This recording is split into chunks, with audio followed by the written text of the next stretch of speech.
Vande Mataram students, આપણે જોતા હતા પાર્ટ 3 હું પતંગિયું મારા પિલ્લુનું.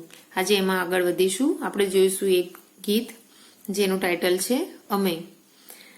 અમે વનવગડાના પાન થઈ ફરકી રહ્યા, અમે પંખીના ગાન થઈ મરકી રહ્યા. એટલે બાળકો એવું કહે છે કે અમે પાન થઈને ઝાડ ઉપર ફરકી રહ્યા અને પંખીના ગાન થઈને મરકી રહ્યા, એટલે ખુશ થઈ રહ્યા. અમે દરિયાના વહાણ થઈ મહાલી રહ્યા, અમે ઉડતા પતંગિયાને ઝાલી રહ્યા.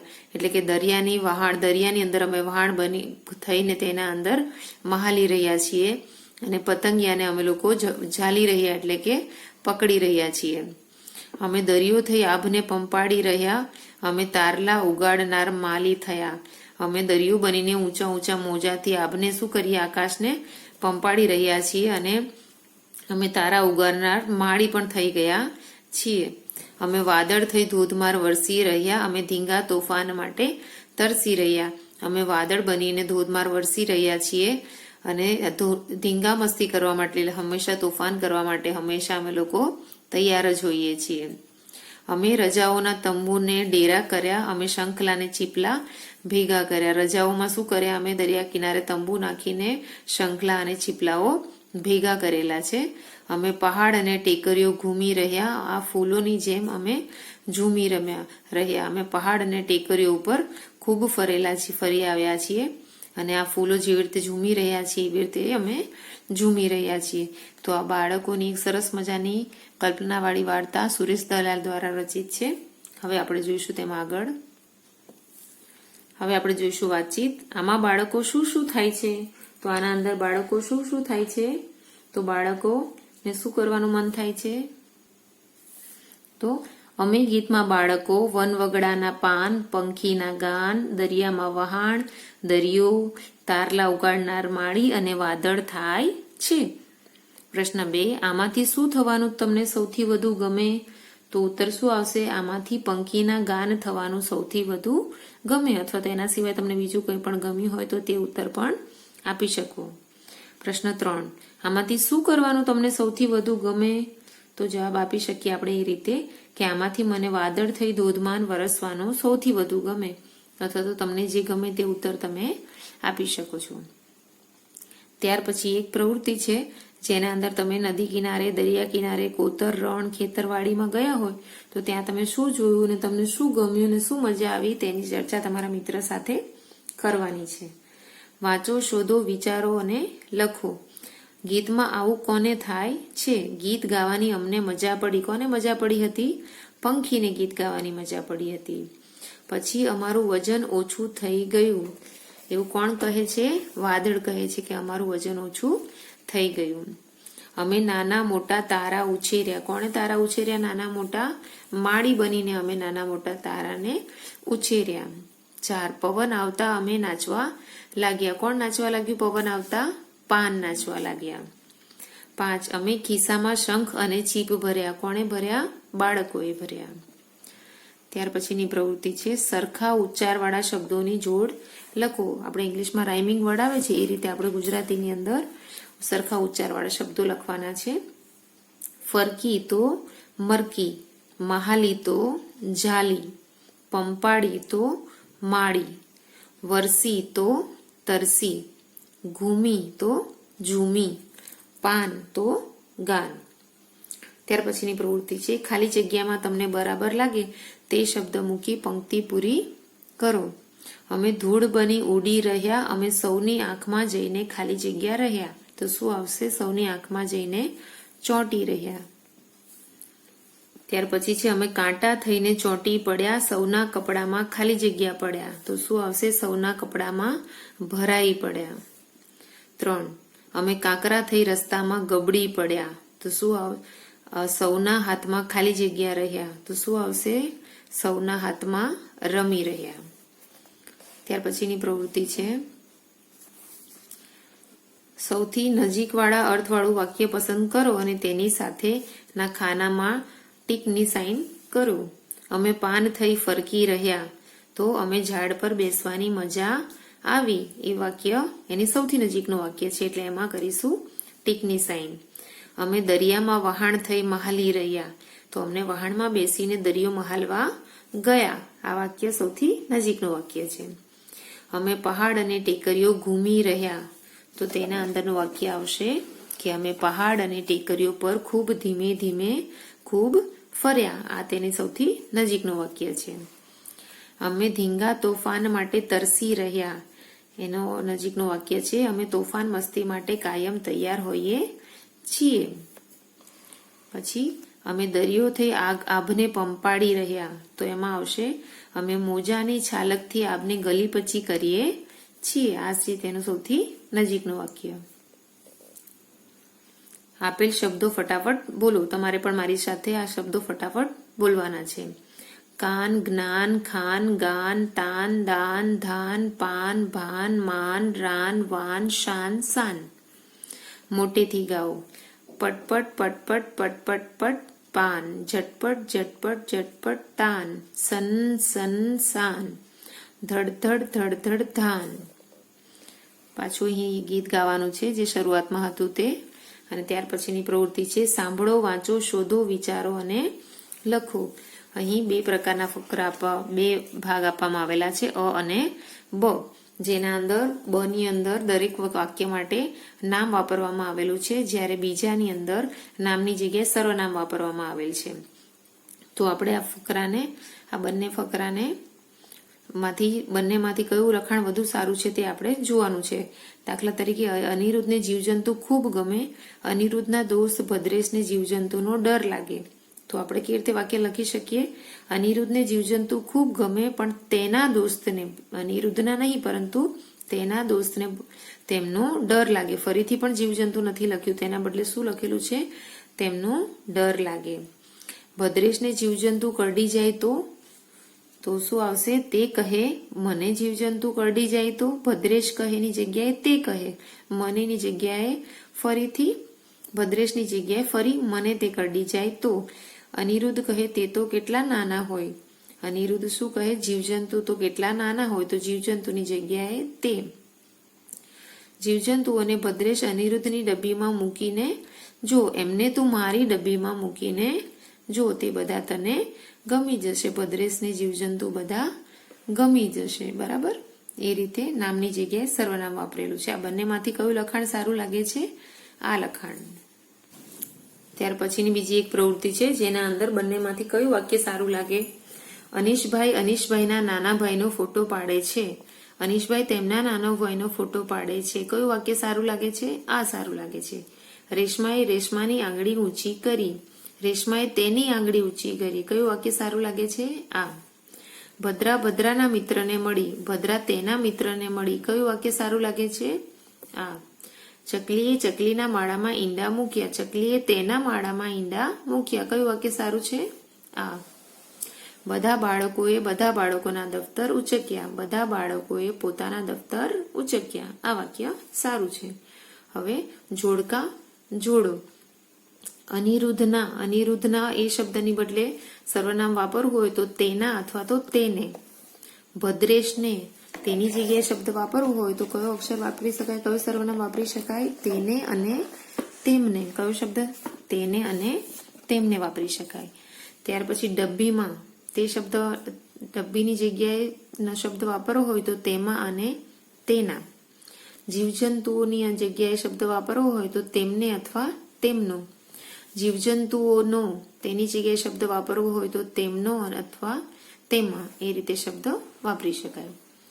તે જ રીતે હવે વાક્ય રચનાની અંદર પણ જોઈએ કે બિનજરૂરી શબ્દો છે કે વાક્ય ફરીથી લખો. બાળકો તમે કીડી જોઈ છે? પહેલું વાક્ય છે બાળકો તમે કીડી જોઈ છે. કીડીને તેને કેટલા પગ હોય છે? તો તેને કેટલા પગ હોય છે તે વાક્ય ઇનફ છે. કીડીને ફરીથી લખવાની જરૂર નથી, તો આપણે કીડીને શબ્દને છેકી દઈશું. તમને બાળકોને ખબર છે? તમને ખબર છે એટલું ઇનફ છે. બાળકો ફરીવાર લખવાની જરૂર નથી. તો વાક્ય કેવી રીતે બનશે? બાળકો તમે કીડી જોઈ છે? તેના કેટલા પગ હોય છે? તમને ખબર છે? બરાબર? એ રીતે આપણે વાક્ય વધારાના બિનજરૂરી શબ્દો છેકીને કરીશું. મકોડો પૂછે ભાઈઓ બહેનો ઓળખો છો મને? મકોડાને ફરીથી નથી લખવાના, આને છેકી દઈશું. મકોડાના ફરીથી લખવાની જરૂર નથી. મારા ચટકાનો સ્વાદ ચાખ્યો છે, તો પછી મારે કેટલા પગ હોય છે? મકોડા ફરીથી લખવાની જરૂર નથી. ત્યાર પછી આપેલ છે બાળકો દેડકાને તો તમે જોયો હશે, ફરીથી બાળકો નહીં. કેટલા પગ હોય તેને દેડકાને છેકી દઈશું. તેની જીભ જોઈ છે, દેડકાની છેકી દઈશું. તે શ્વાસ લે ત્યારે દેડકો છેકી દઈશું. તેનું પેટ કેવું ફૂલે છે, દેડકાનું શબ્દ છેકી દઈશું અને એના સિવાયના બાકી શબ્દોથી વાક્ય નીચે લખીશું. ઈયળો બોલી, અમને ઓળખો છો? ફરીથી ઈયળો શબ્દ વાપરવાની જરૂર નથી. અમે તો બધે જ હોઈએ. ઈયળો શબ્દ ફરીથી નહીં વાપરીશું. અનાજમાં, વૃક્ષ પર, શાક, ફળ અને ફૂલમાં. તમને ભાવે એ, તમને એટલે આપણી વાત કરી છે એટલે માણસો લખવાની જરૂર નથી. બધું અમને ભાવે. બધું ની અંદર બધી જ વસ્તુ આવી જાય છે, આપણે જે ખાતા હોઈએ તે. આ બધી વસ્તુઓ લખવાની જરૂર નથી. ફળ, ફૂલ, વનસ્પતિ, અનાજ એ બધું લખવાની જરૂર નથી. તો એના સિવાયના શબ્દોનું વાક્ય બનાવીને નીચે લખીશું. ત્યાર પછી આપેલ છે આપેલ શબ્દ ઉપરના 4 ફકરામાં કયા શબ્દને બદલે વપરાયો છે તે લખો. તો તમે શબ્દ કોના માટે વપરાયો છે? બાળકો એ માટે. મને શબ્દ મકોડાને, તેની દેડકાની માટે, તે દેડકો માટે, અમે ઈયળો માટે, તમને બાળકોને માટે, મારા મકોડાના માટે, તેનું દેડકાનો માટે, અમને ઈયળોને માટે અને તેને તો કીડીને માટે વપરાયેલા શબ્દો છે. ત્યારબાદ લખેલ છે ફકરામાં રંગીન શબ્દોને બદલે કૌંસમાંથી યોગ્ય શબ્દ પસંદ કરી ફરીથી લખો. તો કઈ રીતે લખીશું આપણે?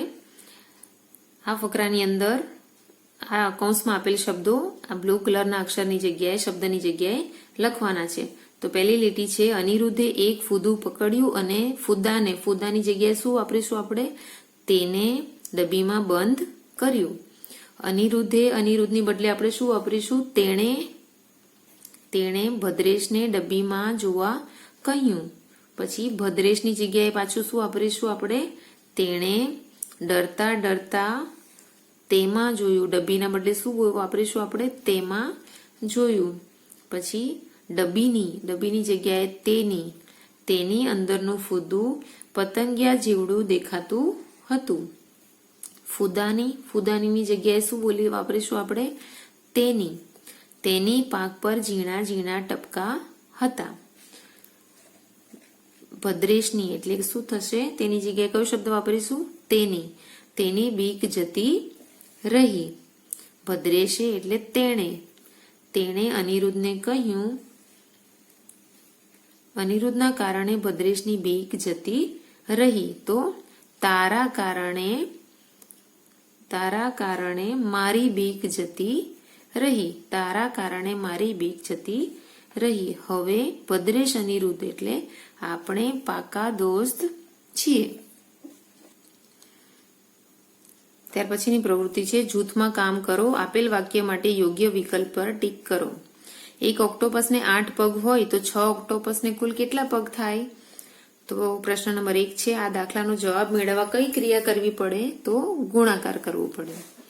ઓક્ટોપસ સજીવ છે કે નિર્જીવ તે કઈ રીતે ખબર પડે? તો તેના પગ છે તે ઉપરથી અને કોઈ શિક્ષક અથવા વડીલને પૂછવાથી.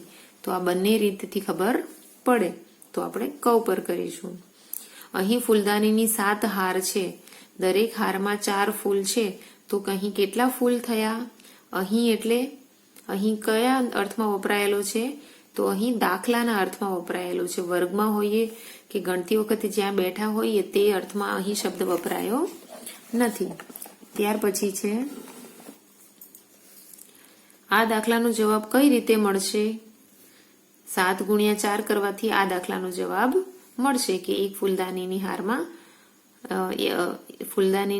7 હારની છે અને દરેક હારમાં 4 ફૂલ છે. એનો જવાબ આપણને 7 ગુણ્યા 4 કરવાથી મળશે. બાળકો બેની હારમાં મેદાનમાં ગયા. આ વાક્ય પરથી કહો ફૂલદાનીની હાર એટલે ફૂલદાનીની લાઈન. પ્રશ્ન 4 ફૂલદાની તૂટી ગઈ એટલે બધા ફૂલ વેરાઈ ગયા. આ વાક્યમાં કહો ફૂલદાની એટલે શું થાય? તો ફૂલો મૂકવાનું સાધન. એક ડિઝાઇનમાં 3 કેરી છે. કાપડના એક ટુકડામાં આવી 19 ડિઝાઇન છે, તો કાપડમાં કેટલી કેરી હશે? આવો પ્રશ્ન છે. તો તેના અંદરથી કેવા કેવા પ્રશ્નો બની શકે? અહીં કેરી એટલે કેરીની છાપ, અસલીમાં કેરી નહીં. આ દાખલાનો જવાબ કઈ રીતે મળે? તો 19 + 4. કઈ રીતે નહીં મળે? કઈ રીતે નહીં મળે? તો 19 + 4 કરવાથી આ પ્રશ્નનો જવાબ મળે નહીં. ગુણાકાર કરવાથી મળે, પરંતુ સરવાળો કરવાથી નહીં મળે. ત્યાર પછી આપેલ છે જૂથમાં કામ કરો. આપેલ ફકરો મોટેથી વાંચી તેના આધારે આપેલા પ્રશ્નો માટે યોગ્ય વિકલ્પ પર ટીક કરો. પંખીઓની ચાલવાની અને ઉડવાની રીત અલગ હોય છે. તેમની ડોકનું હલનચલન પણ અલગ હોય છે. મેના તેની ડોક આગળ પાછળ આંચકાથી હલાવે છે. ઘુવડ તેની ડોક પાછળ તરફ ફેરવી શકે છે. પક્ષીઓના પીંછા જુદા જુદા રંગ, આકાર અને કદના હોય છે. તેમના પીંછા તેમને ઉડવામાં, હૂંફાળા રહેવામાં ઉપયોગી છે. કેટલાક સમય પછી પંખીઓ જૂના પીંછા ખેરવી નાખે છે. તેમની જગ્યાએ નવા પીંછા આવે છે. તો આ ફકરાના આધારે નીચેના પ્રશ્નોના જવાબ આપવાના છે. પહેલો પ્રશ્ન છે હૂંફ. હૂંફ એટલે શું? તો હૂંફ એટલે ગરમાવો. પંખી એટલે શું? તો જેની પાંખ હોય તે. કદ એટલે શું? નાનું મોટું હોય તે. પક્ષીઓ કઈ કઈ રીતે જુદા પડે છે? તો ફકરાના આધારે આપણે લખીશું તેની ઉડ, તેની ચાલ, તેનો રંગ, તેનો આકાર, તેનો કદ, તેની ડોકનું હલનચલન અને અવાજ. તેના આધારે પંખીઓ અલગ પડે. પગની સંખ્યા અને આંખ આવશે નહીં. પક્ષીઓ શું શું ફરી મળે છે પક્ષીઓને? તો તેના પીંછા ફરી મળે છે. ઘુવડ શું શું કરી શકે છે? તો બેઠા બેઠા પાછળની વસ્તુ જોઈ શકે છે. બરાબર, અંધારામાં જોઈ શકે તે લખીશું નહીં, કારણ કે તે ફકરામાં આપેલ નથી. ત્યાર પછી પીંછા ના હોય તો પક્ષીને શી મુશ્કેલી પડે? તો ઉડવાની મુશ્કેલી પડે, વરસાદથી બચવાની મુશ્કેલી પડે અને ઠંડીથી બચવાની મુશ્કેલી પડે. ત્યાર પછીની પ્રવૃત્તિ છે નીચે કેટલાક ઉખાણ આપ્યા છે, તેમના જવાબ દેડકો, ખિસકોલી, બિલાડી અને કબૂતરમાંથી કોઈ એક છે. દરેક વાક્ય માટે તમારે જવાબ ધારતા જવાના છે અને છેલ્લે તમે સાચા જવાબ સુધી પહોંચશો. પહેલું વાક્ય છે તે ખોબામાં સમાઈ શકે તેવડું. તો ખિસકોલી એ 4માંથી સૌથી નાની ખિસકોલી છે, એટલે ખિસકોલી. તેના આગળના પગ પાછળના પગ કરતા ટૂંકા હોય છે, તો તે પણ આવશે ખિસકોલી. તેની પૂંછડી હોય છે, તો તેમાં પણ આવશે ખિસકોલી. તેને પૂંછડી હોય છે, તો દેડકો, ખિસકોલી, બિલાડી અને કબૂતરામાંથી કોને પૂંછડી હોય? તો ખિસકોલી અને બિલાડીને. ખિસકોલી ઉત્તર એકવાર આવી ગયો છે, એટલે હવે આપણે બિલાડી લખીશું. તેના પગ એક સરખા હોય છે, તો બિલાડી બરાબર છે. તેની આંખ અંધારામાં ચમકે છે, તો એ તો એકદમ બરાબર છે, બિલાડી. ત્રીજું છે તે લાંબો કૂદકો લગાવે છે, તો એમાં લખીશું દેડકો. દેડકો લાંબો કૂદકો લગાવે. તેના પાછલા પગ આગલા પગ કરતા લાંબા હોય છે, તો તેમાં પણ આવશે દેડકો. તે ચોમાસામાં ખાસ દેખા દે છે, તો તેમાં પણ આવશે દેડકો. દેડકો, ખિસકોલી, બિલાડી અને કબૂતરમાંથી કોઈ 2 વિશે બોલો અને બાકીના 2 વિશે લખો. તો તેના અંદર આપણે લખીશું સૌપ્રથમ બિલાડી વિશે. બિલાડી કાળી, ધોળી કે કાબરચીતરી હોય છે. તેના પંજા નહોર અણીદાર હોય છે. તેની આંખો અંધારામાં પણ ચળકે છે. તે અંધારામાં પણ જોઈ શકે છે. તેને 2 કાન અને લાંબી પૂંછડી હોય છે. ત્યાર પછી જોઈએ કબૂતર વિશે. કબૂતર ઘર આંગણાનું પક્ષી છે. તે રાખોડી કે સફેદ રંગનું હોય છે. તેની ચાંચ નાની હોય છે. તેના પગ રતુમડા હોય છે. તેનું શરીર સુડોળ અને ભરાવદાર હોય છે. ત્યાર પછીની પ્રવૃત્તિમાં આપેલ છે આપેલ ચોકઠામાંથી 5 જીવજંતુઓના નામ શોધી કાઢો અને તેને ફરતે વર્તુળ કરો. તો આના અંદરથી પહેલું આપણે જીવજંતુનું નામ શોધીશું માંકડ. ત્યાર પછી બીજું છે કરોડિયો. ત્યાર પછી છે વંદો.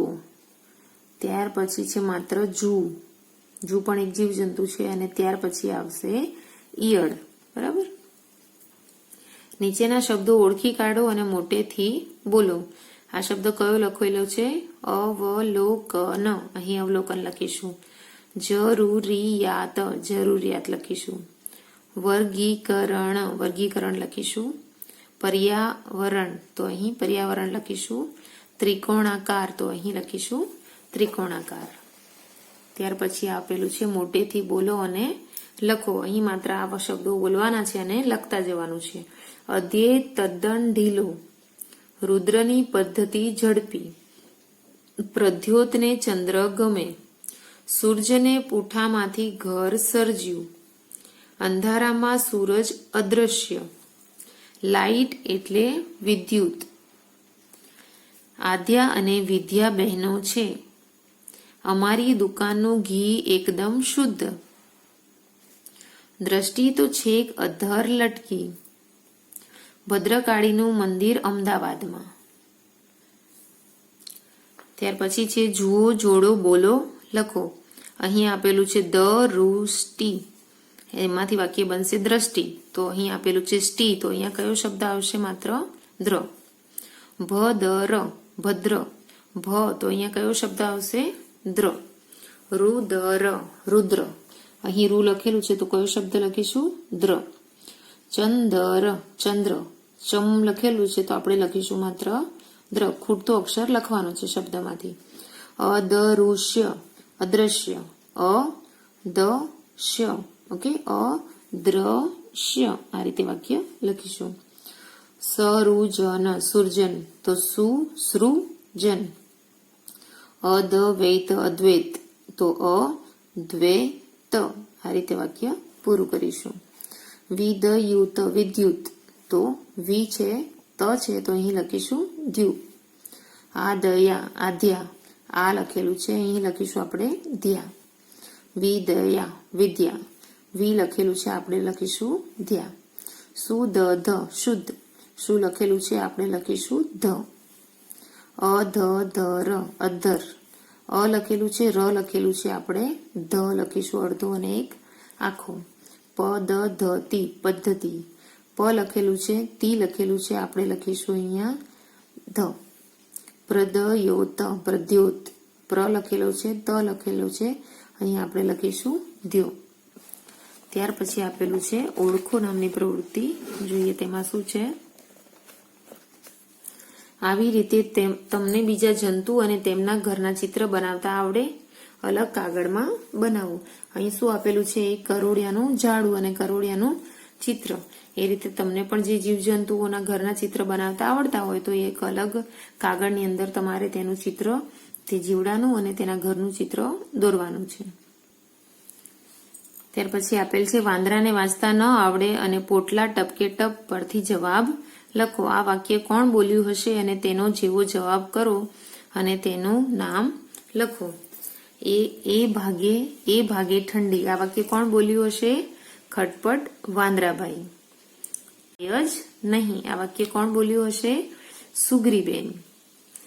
આવડી અમથી સુગ્રી આવડા મોટા મને સલાહ આપે છે, આ વાક્ય કોણ બોલેલું? વાંદરાભાઈ. બિચારા વાંદરાભાઈ કેવી ગરમી લાગતી હશે એમને, આ વાક્ય કોણ બોલેલું હશે? ચટપટ સુગ્રી. વાંચવા બેસો તો મમ્મી પપ્પા, આ વાક્ય કોણ કહે છે? ટીકુબહેન કહે છે. આવો બધા દીવાને દેખાડી દો કે આકાશ તેની એકલતાનું નથી, આ વાક્ય કોણ કહે છે? મોટું વાદળ કહે છે. એ જુઓ વીજળી ઝબૂકે છે, કોણ કહે છે? લોકો કહે છે. ત્યાર પછીની પ્રવૃત્તિ છે નકામા શબ્દો છે કે સાચું વાક્ય બનાવી લખો. મેં 0, 1, 2 ચોટલો ચોટલા ગૂંથ્યા છે, તો વાક્ય શું બનશે? મેં 2 ચોટલા ગૂંથ્યા છે. 0 નહીં આવે, 1 નહીં આવે, પરંતુ ચોટલો પણ નહીં આવે. એક લખીએ તો મેં 1 ચોટલો ગૂંથ્યા લખેલું છે એટલે આપણે 2 જ લખવું પડે અને ચોટલા જ લખવું પડે તો જે વાક્ય સાચું પડે. મેં 2 ચોટલા ગૂંથ્યા છે. રિક્ષામાં 3, 2 પૈડું હોય તો શું બનશે વાક્ય? રિક્ષામાં 3 પૈડા હોય. 2 હોય તો પણ પૈડું વાપરી શકાય નહીં, પૈડું શબ્દ એક માટે વપરાય. ત્યાર પછીનું વાક્ય છે પંખા 2, 3 પાંખ પાંખ્યા છે, તો વાક્ય કેવું બનશે? પંખાને 3 પાંખ્યા છે. બરાબર. સૃષ્ટિએ ખિસ્સામાં 1, 4 આંબળું મૂક્યું, તો વાક્ય કેવું બનશે?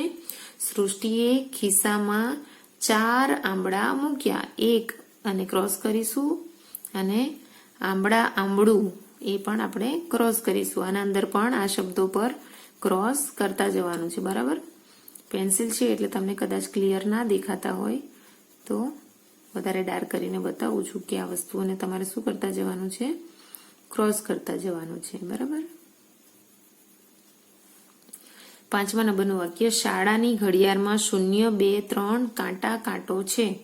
તો શું આવશે? શાળાની ઘડિયાળમાં 3 કાંટા છે. 0 અને 2 ને શું કરીશું? આપણે મિટાવી દઈશું. 3 કાંટા છે. કાંટો છે તો કાંટા શબ્દ મિટાવી દઈશું અને કાંટા છે. ત્યાર પછી આપેલ છે એક રમૂજ પ્રવૃત્તિ, ખડખડાટ. ધ્રુવ કહે, સર પેન્સિલમાં દીર્ઘ ઈ આવે કે હસ્વ ઈ? શિક્ષક કહે, હસ્વ ઈ. ધૈર્ય, મને તો દીર્ઘ ઈ કહી હતી. શિક્ષક કહે, તારી પેન્સિલ લાંબી હતી ને? તો અહીંયા પાઠ પૂરો થાય છે. નેક્સ્ટ વિડીયોની અંદર આપણે નવું ચેપ્ટર જોઈશું. Bye students.